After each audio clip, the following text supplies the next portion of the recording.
محمد علی مرزا نے رفع الیدین پر بے شمار کلپ ریکارڈ کروائے اور یہ ثابت کرنے کی کوشش کی کہ رفع الیدین کرنا یہ فرض ہے۔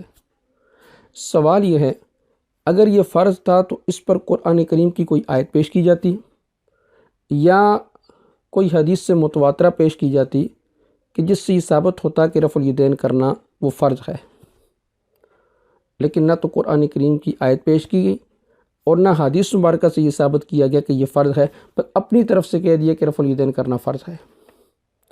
سوال یہ ہے کہ اگر رفع الیدین کرنا اتنا ہی عام عمل تھا تو ظاہر بات اس کا کوئی نہ کوئی حکم تو ہوتا نا۔ تو آپ ان سے پوچھیں جی رفع الیدین کرنا کیا ہے، اس کا حکم کیا ہے؟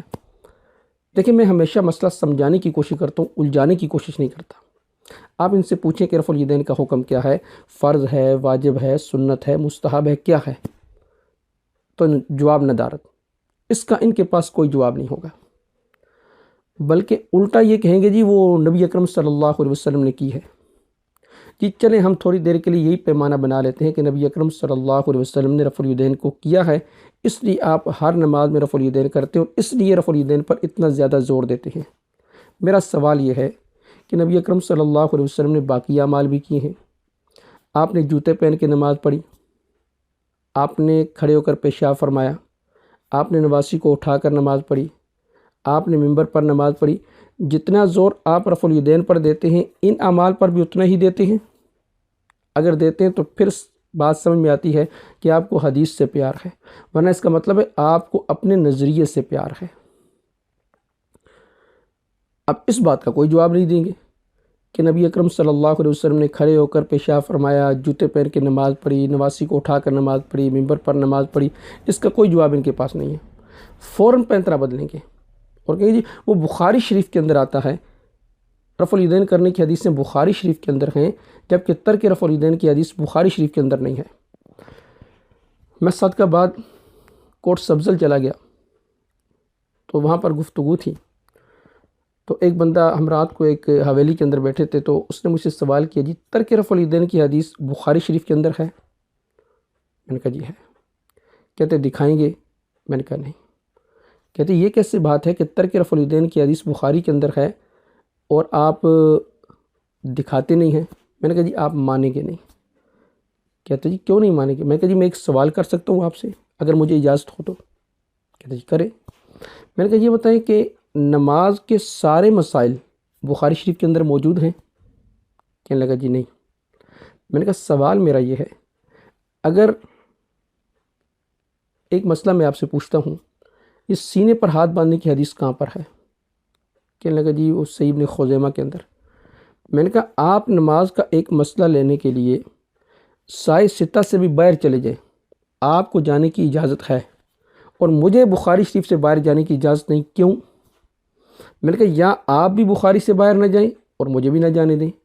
اگر آپ سائے ستہ سے بھی باہر چلے جائیں کوئی حدیث کوئی نماز کا مسئلہ لینے کے لیے، تو پھر مجھے بھی اجازت دیں کہ میں بھی نماز کا مسئلہ حدیث کی کسی بھی کتاب سے لے آؤں، بشرطے کہ حدیث صحیح ہو۔ اب بات اس کو سمجھ آ گئی۔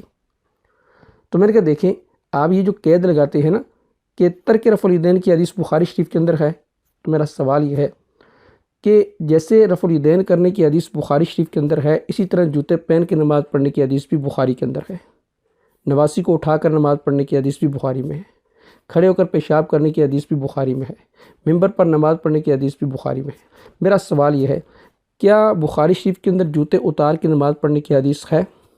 اگر نہیں اور واقعتاً نہیں، تو جیسے آپ رفع الیدین ہر نماز میں کرتے ہیں، اسی طرح ہر نماز میں آپ کو جوتے پہن کے نماز بھی پڑھنی چاہیے، کیونکہ دونوں حدیثیں بخاری کے اندر ہیں اور بخاری کو آپ نے معیار بنایا ہے۔ کہنے لگے جی پھر کیا کریں گے؟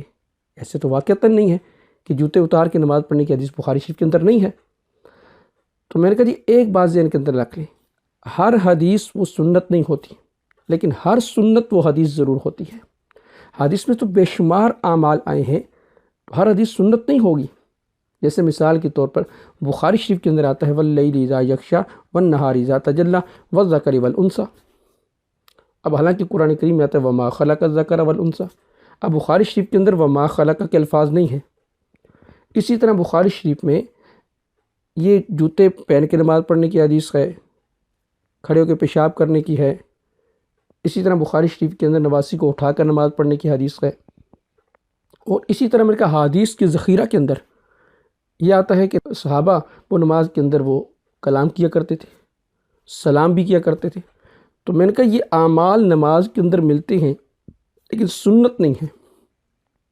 سنت کیا ہوگا کہ جس کام کو نبی اکرم صلی اللہ علیہ وسلم نے اور آپ کے بعد صحابہ نے بھی کیا ہو، اگر چھوڑ دیا تو پھر وہ سنت نہیں کہلائے گا۔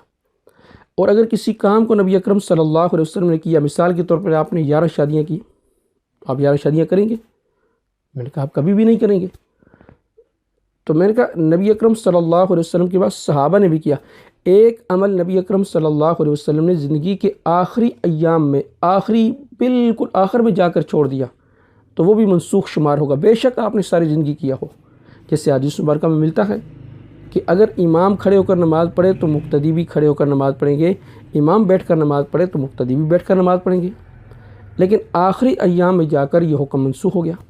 اب نبی اکرم صلی اللہ علیہ وسلم نے بیٹھ کے نماز پڑھائی اور صحابہ نے پیچھے کھڑے ہو کر نماز پڑھی۔